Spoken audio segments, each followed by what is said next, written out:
அவரையும் உடன் வருகை புரியும் தஞ்சாவூர் மாவட்ட முதன்மை நீதிபதி மாண்புமிகு கே பூரண ஜெய ஆனந்த் அவர்களையும் கல்லூரி நிர்வாகத்தின் சார்பாக வருக வருக என இருகரம் கூப்பி வரவேற்கிறோம்.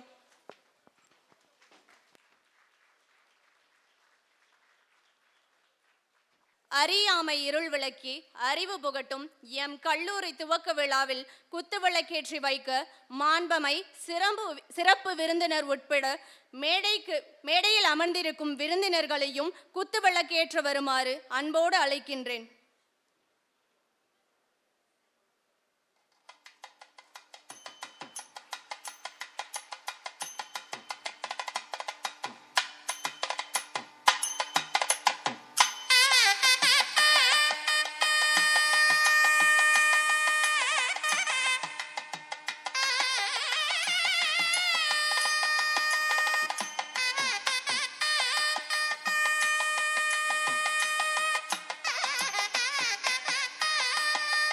அடுத்ததாக இந்நாளின் முக்கிய நிகழ்வு அறிவை அடைய புதிய வாயில் நியாயம் நிலைக்கும் புதிய நிலையில் இங்கேதான் துவங்குகிறது நம் கனவுகள் நிறைவேறும் சட்டக்கல்வி பயணம். இப்பயணத்தை இந்நாளில் இனிதே துவங்கி வைக்க நமது சிறப்பு விருந்தினர் மாண்பமை உச்ச நீதிமன்ற நீதிபதி நீதியரசர் ஆர் மகாதேவன் அவர்களை பணிவுடன் அழைக்கின்றேன்.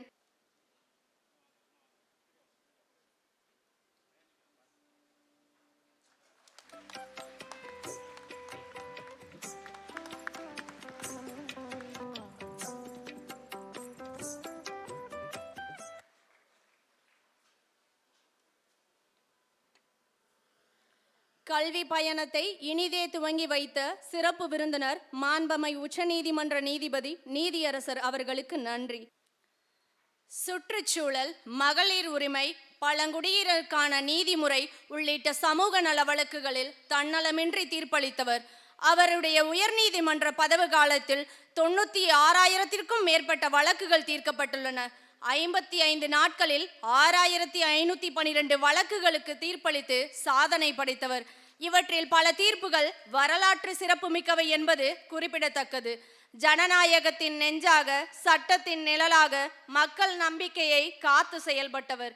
நீதியின் நெறியிலே நடக்கின்ற நம் பாரத திருநாட்டின் மிக உயரிய நீதிமன்றமான உச்ச நீதிமன்றத்தின் அவையிலே வீற்றிருக்கும் நேர்மையும் தீரமும் ஒருங்கே வாய்க்கப்பெற்ற நற்குண நாயகர். இன்று இவர் வழங்கவிருக்கும் சிந்தனை மிக்க உரை நிச்சயம் உங்கள் அனைவருக்கும் வழிகாட்டியாக இருக்கும் என்பதில் எங்களுக்கு ஐயமில்லை. எனவே இவ்வேளையில் மிகுந்த மரியாதையுடனும் மிகுந்த பரவசத்துடனும் மாண்பமை உச்ச நீதிமன்ற நீதிபதி நீதியரசர் ஆர் மகாதேவன் அவர்களை நம்மிடையே உரையாற்ற அன்போடு அழைக்கின்றேன். உலகிற்கு தமிழையும் தமிழ்நாட்டின் சிறப்பையும் தமிழ் மண்ணிற்கான பண்பாட்டை கலாச்சாரத்தை உயர்த்தி பிடித்த ஒரு அற்புதமான மண்ணில் தஞ்சை என்று உலகெங்கும் அறியப்படக்கூடிய இந்த அற்புதமான மண்ணில் கட்டிடக்கலையின் உன்னதத்தை பறைசாற்றும் விதத்திலே ஒரு அற்புதமான கோவிலை தந்து மனித இனம் தோன்றியதிலிருந்து இன்று வரை நினைத்த துறைகளில் எல்லாம் தமிழன் சாதித்ததை போல் எவரும் சாதித்ததில்லை என்பதை உலகுக்கு பறைசாற்றும் விதத்திலே கட்டிடக்கலையின் அற்புதத்தை உலகிற்கு தந்த இந்த மண்ணிலே ராகவேந்திரா கல்வி அறக்கட்டளையின் சார்பில் ஆனந்தம் சட்டக்கல்லூரியின் திறப்பு விழாவில் உங்கள் அனைவரோடும் கலந்து கொள்வதில் ஆகப்பெரும் மகிழ்ச்சி எனக்கு. இந்த இனிய விழாவின் வரவேற்புரையை வழங்கிய இந்த கல்லூரியின் முதல்வர் திரு ஹரிராமன் அவர்களோடும்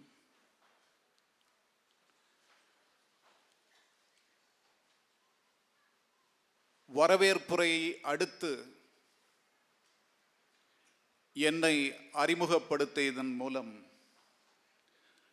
தனக்கான சட்ட கல்வி சார்ந்த ஆர்வத்தையும் ஒரு மருத்துவராக மக்களுக்கு தனது பணி எவ்வாறு செயல்படுத்தப்பட வேண்டும் என்ற சிந்தனையும் ஒருங்கே பெற்று அழகான தமிழிலே தன்னுடைய உரையை நிகழ்த்திய டாக்டர் கே இன்பன் அவர்களோடும், இந்த மாவட்டத்தினுடைய முதன்மை நீதிபதியாக தன்னுடைய நீதி பரிபாலனத்திலே கடைக்கோடியிலே இருக்கக்கூடிய மக்களுக்கு நீதி எவ்வாறு செலுத்தப்பட வேண்டும் என்று உச்ச நீதிமன்றமும் உயர்நீதிமன்றமும் அறிவுரை வழங்கினால் அந்த அறிவுரையை மனதிலே ஏற்று தனது செயல்பாட்டின் மூலம் தான் இறைவனின் அன்பிற்கு பாத்திரமானவன் என்பதை பதிவு செய்திருக்கக்கூடிய பூர்ண ஜெயானந்த் அவர்களோடும், அவரை பற்றி உரை ஒன்றை நிகழ்த்தி அமர்ந்திருக்கக்கூடிய டாக்டர் இனியன் அவர்களோடும், நன்றியுரை வழங்கவிருக்கும் திரு வைரமணி அவர்களோடும், மகன் தந்தை காற்றும் உதவி இவன் தந்தை என்னோற்றான் கொல் எனும் சொல் என்பது வள்ளுவத்தின் அற்புதமான குறள். தந்தை மகற்காற்றும் உதவி அவனை அவையத்து முந்தி இருக்க செய்வது தந்தையின் அற்புதமான செயல்.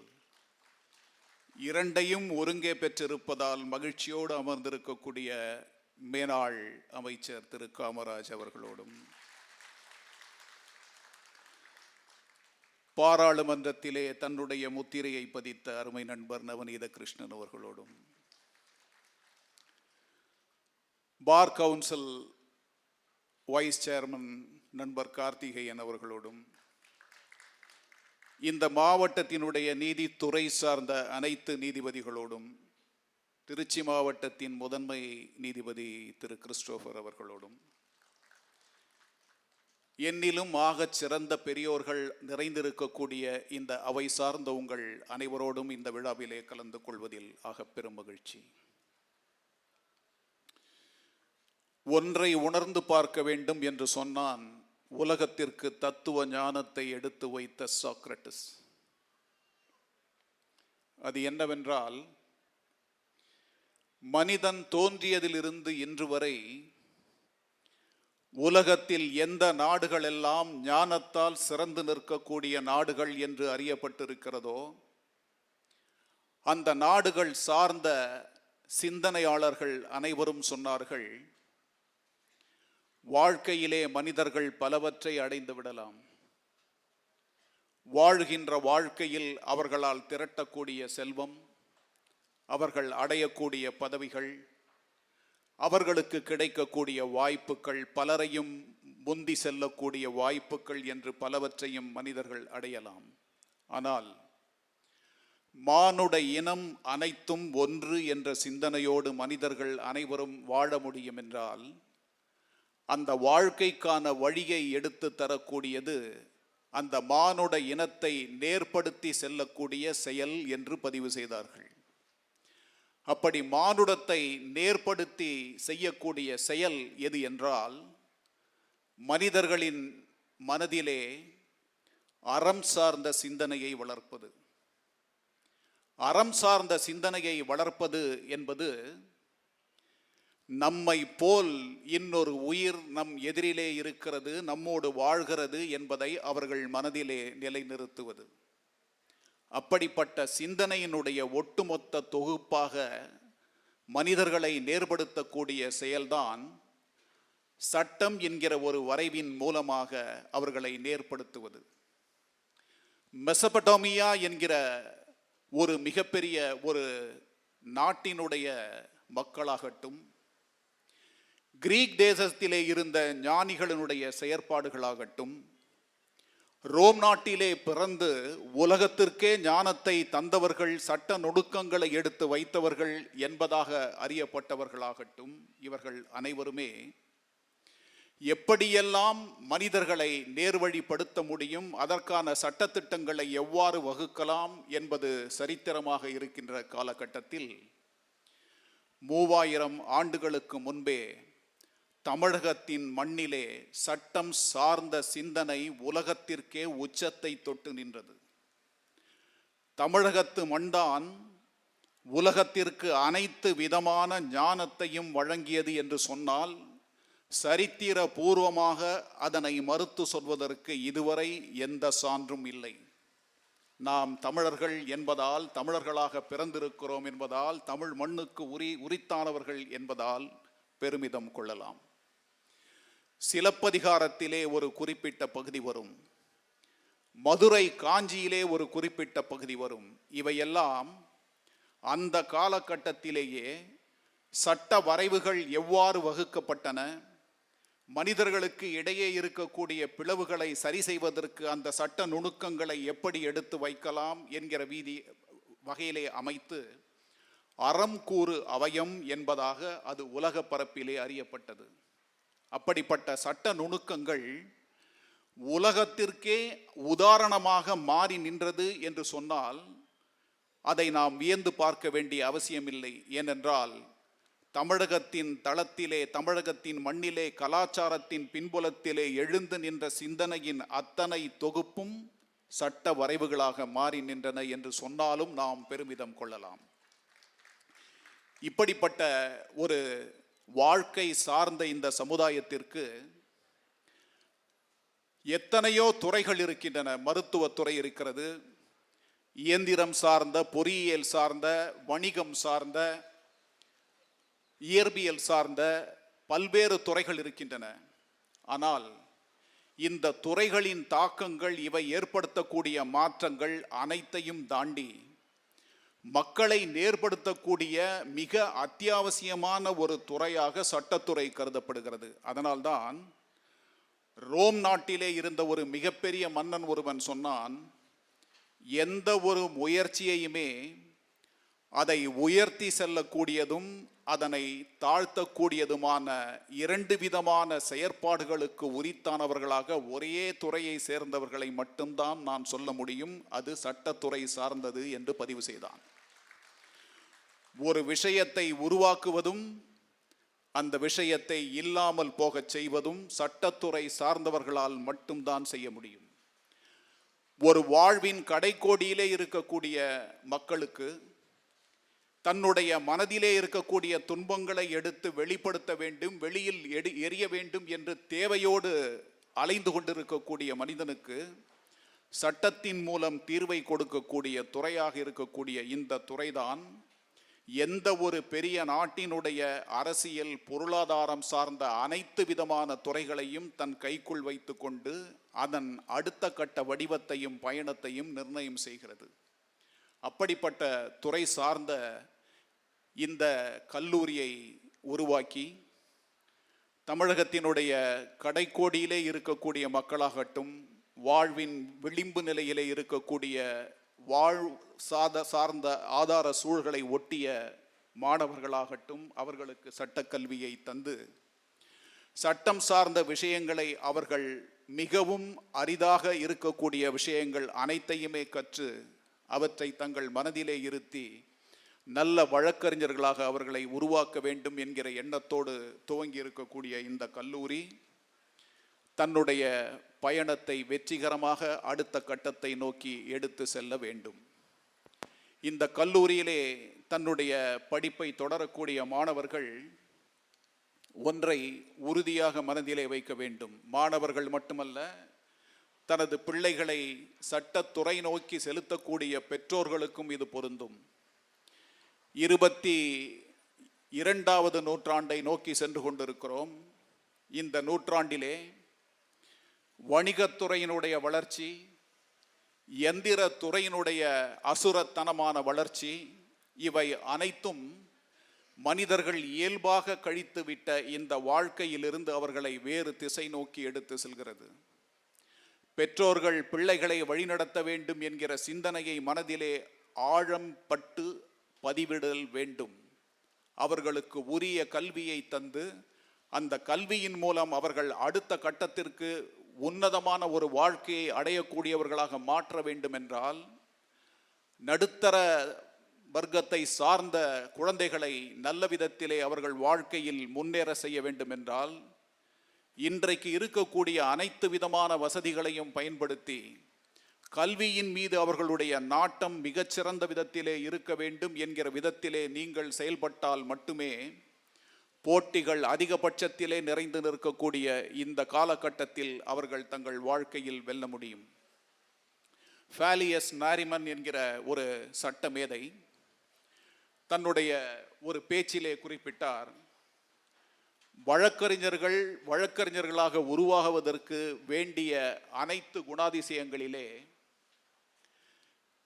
அவர்கள் புத்தகங்களை மட்டுமே படித்துவிட்டு இருப்பதை காட்டிலும் வாழுகின்ற வாழ்க்கையையும் மேன்மை தங்கிய வாழ்க்கையாக அமைத்து அதன் மூலமாக சட்ட அறிவை வளர்த்து கொண்டு அந்த சட்ட நுணுக்கங்களை அவர்கள் சரியாக கொண்டு சென்றால் மட்டுமே ஒரு ஆகச்சிறந்த வழக்கறிஞராக அந்த மாணவர் உருவாவதோடு இந்த சமுதாயத்திற்கு ஒரு சிறந்த வழிகாட்டியாகவும் அவர் வாழ முடியும் என்பதாக பதிவு செய்தார். இங்கு அமர்ந்திருக்கக்கூடிய இளம் வழக்கறிஞர்களுக்கு சட்டமேதை ஃபாலியஸ் நாரிமன் சொன்னார், உங்களிடையே வழிக்கப்பட்டிருக்கக்கூடிய வழக்கு சார்ந்த விஷயங்களை நுணுகி பார்த்து அதன் ஆழத்தன்மையோடு அந்த வழக்கை புரிந்து கொண்டு வழக்கு மன்றத்திலே நீங்கள் நடத்தக்கூடிய வழக்கு உங்கள் கட்சிக்காரரை அந்த துன்பத்திலிருந்து விடுவிப்பதாக இருக்க வேண்டுமே தவிர அந்த கட்சிக்காரருக்கு வேண்டாத விஷயங்களையும் சேர்த்து வழக்கு மன்றத்திலே நீங்கள் தாக்கல் செய்யக்கூடாது என்று சொன்னார். ஃபாலியஸ் நாரிமன் மறுபடியும் சொன்னார், உங்களிடம் வழங்கப்பட்டிருக்கக்கூடிய வழக்கு அந்த வழக்காடிக்காக வழங்கப்பட்டது மட்டுமே தவிர நீங்கள் அவரை போலவே மாறி உங்களுக்கான ஒரு பிரச்சனையாக அதனை எடுத்துக்கொண்டு நீதிமன்றத்திலே வழக்கை தாக்கல் செய்யாதீர்கள் என்று சொன்னார். நீதிமன்றத்திலே தாக்கல் செய்யப்படக்கூடிய வழக்கு ஒருவேளை உங்களுக்கு பாதகமாக முடிந்தால் உங்களுக்கு எதிரே வழக்கை நடத்தக்கூடிய வழக்கறிஞரை பார்த்து புன்முறுவல் பூத்துவிட்டு மட்டும்தான் நீங்கள் செல்ல வேண்டும், அவரை உங்கள் எதிரியாக பார்க்கக்கூடாது என்று சொன்னார். நீதிமன்றத்திலே வழக்கறிஞர்களை நோக்கி கேள்வி கணை தொடுக்கக்கூடிய நீதிபதிகளை நீங்கள் வித்தியாசமாக பார்க்கக்கூடாது, அவர்களின் மீது தேவையற்ற விமர்சனங்களை வைக்கக்கூடாது, பொறுமையின் எல்லையை தொட்டவர்களாக நீங்கள் இருக்க வேண்டும் என்று சொன்னார். வழக்கு சார்ந்த அந்த கோப்புகளை நீங்கள் படிக்கும் பொழுது இந்த வழக்கிலே நாம் வெற்றி பெற்றே ஆக வேண்டும் என்று மட்டுமே எண்ணிவிடாதீர்கள். இந்த வழக்கு சார்ந்த மோசமான சில குறிப்புகள் இருக்கும், அவற்றை எவ்வாறு நிவர்த்தி செய்ய முடியும் என்று யோசித்து பார்க்க வேண்டும் என்று சொன்னார். வழக்கினுடைய தன்மை இதுதான் என்பதை உணர்ந்து அந்த வழக்கு சார்ந்து இதுவரை நடந்திருக்கக்கூடிய வழக்குகளின் சாராம்சங்கள் அனைத்தையுமே தேடி பிடித்து அதனையும் உள்வாங்கி இரண்டையும் ஒப்பு நோக்கி பார்த்து உங்கள் வழக்குகளை நீங்கள் நீதிமன்றத்திலே தாக்கல் செய்வீர்களே ஆனால் உங்கள் மீது இருக்கக்கூடிய நம்பிக்கை நன்மதிப்பு நீதிபதிகளுக்கு அதிகமாகும் பொழுது 50% இருக்கக்கூடிய வழக்கு அல்லது 49% இருக்கக்கூடிய வழக்கு என்ற பிரிவுகளுக்கு உள் உங்கள் வழக்கு வந்தால் அந்த வழக்கை நீங்கள் நடத்தக்கூடிய தன்மை 2% மாறி அந்த வழக்கு உங்களுக்கு சாதகமாக வந்து முடிய வாய்ப்பிருக்கிறது என்று சொன்னார். நீதிமன்றத்திலே நீங்கள் நடந்து கொள்ளக்கூடிய விதம் உங்கள் கட்சிக்காரரையும் நீங்கள் நல்லவராக மாற்றக்கூடிய விதத்திலே இருக்க வேண்டும் என்று சொன்னார். தோற்று விடுவோம் என்கிற ஒரு வழக்கை நீங்கள் கையாளும் பொழுது எப்படியாவது இந்த வழக்கில் இருந்து நாம் வெற்றி பெற்றே ஆக வேண்டும், அதற்கு வேண்டிய விதத்திலே குறுக்கு வழிகளை நீங்கள் கடைபிடிப்பீர்களே ஆனால் ஒரு காலகட்டத்திலே குற்றவாளி என்கிற ஸ்தானத்தில் போய் நீங்களும் நிற்க வேண்டி வரும் என்று சொன்னார்.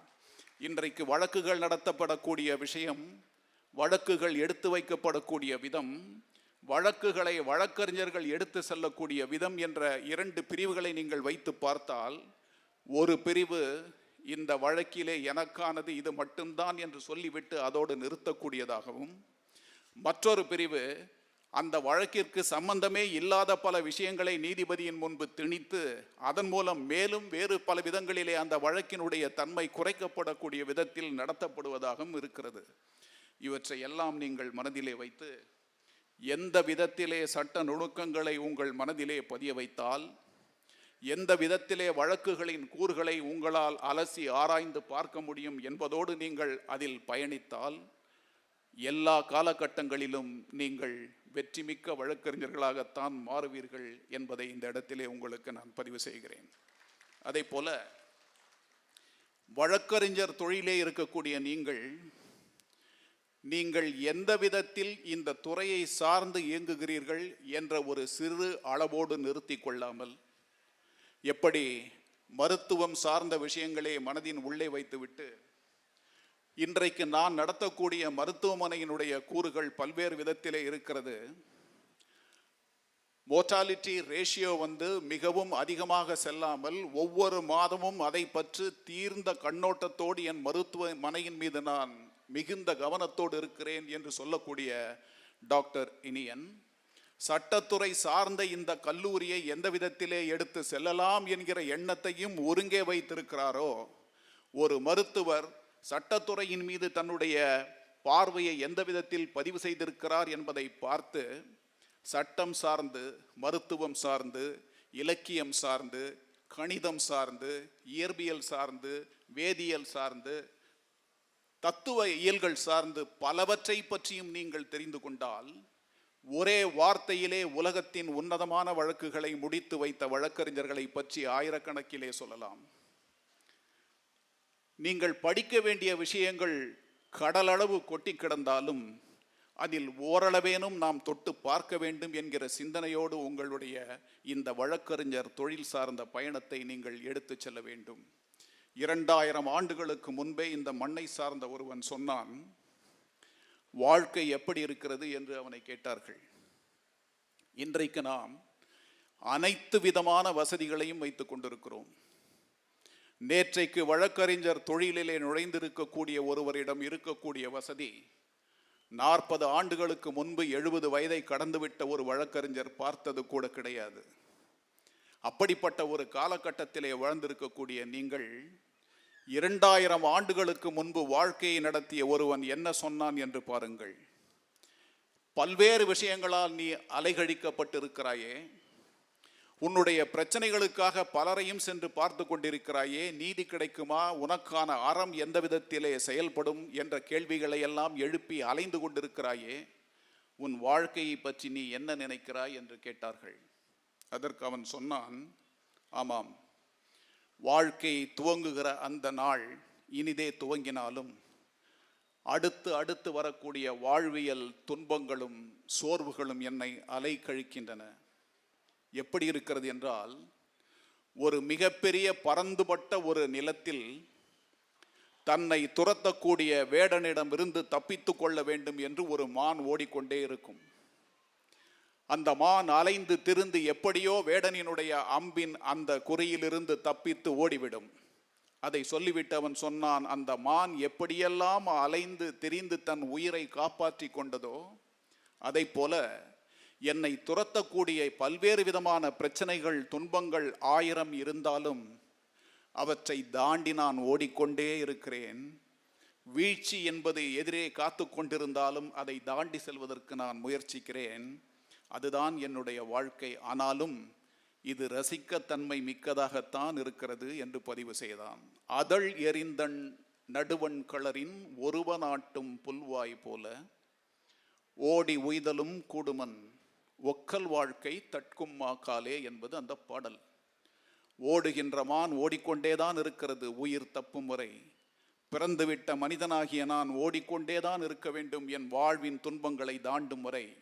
ஆனால் தாண்டக்கூடிய அந்த வாழ்க்கையினுடைய சாரம் அறம் சார்ந்ததாக மட்டுமே இருக்க வேண்டும் என்று பதிவு செய்தான்.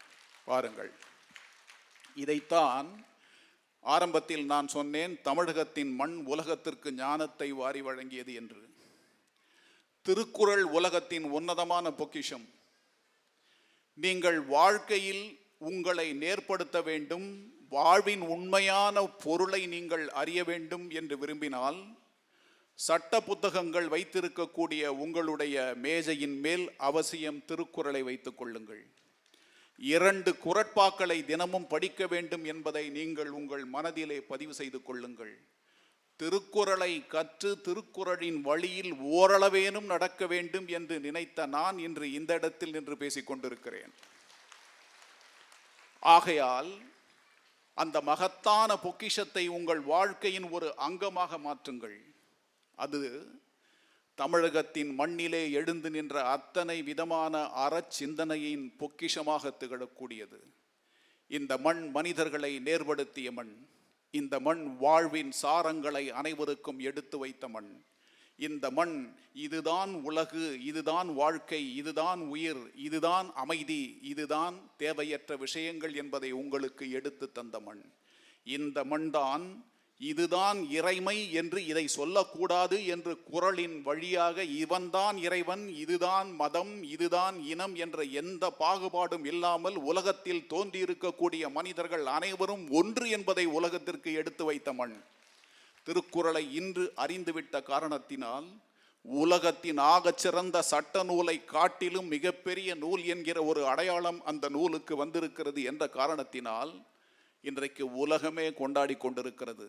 உலகத்தின் மிகச் சிறந்த அமைப்புகள் அனைத்தும், யுனெஸ்கோ போன்ற அமைப்புகள் அனைத்தும் இந்த நூலை சட்டத்தினுடைய முன்மாதிரி நூலாக கொண்டிருக்கிறது. மானுடத்திற்கான பொது சட்டத்தை தாக்கி தொட்டு நிற்கக்கூடிய ஒரு படைப்பாக இது அறியப்படுகிறது.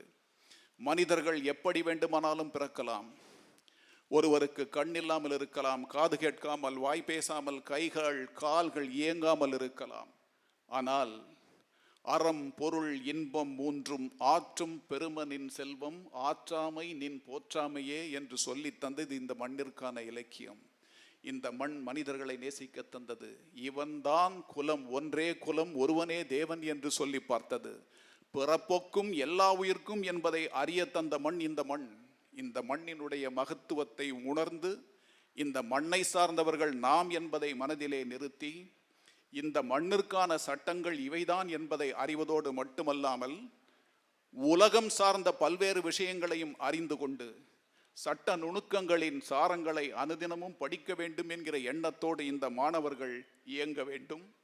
அப்படி இயங்கினால் அந்த வாழ்க்கை உண்மையான வாழ்க்கை என்கிற ஒரு விளக்கத்தோடு உங்களை அடையும். அது மன அமைதி கொண்ட வாழ்க்கையாக உங்களுக்கு மாறும்.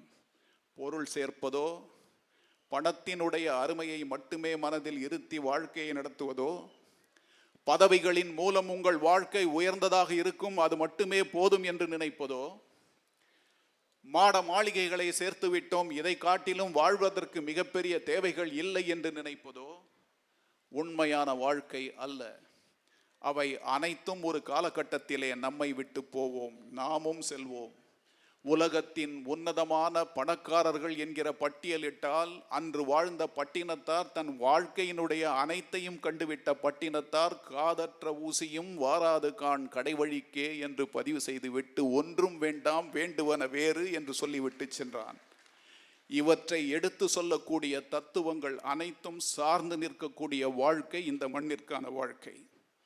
அந்த வாழ்க்கையை மனதிலே இருத்தி பெரியவர்கள் இளைஞர்களை வழி நடத்துவதும், இளைஞர்கள் தமக்கு இளையவர்களை அருமையாக வாழ வைப்பதும், குழந்தைகளுக்கு நல்ல வழியை எடுத்து சொல்வதும் அனைத்தும் சார்ந்த வாழ்க்கையாக உங்கள் வாழ்க்கையை அமைப்பதும் தான் உண்மையான வாழ்க்கை என்ற கருத்தை சொல்லி, சங்ககாலத்திலே ஒரு பாடல் இருந்தது.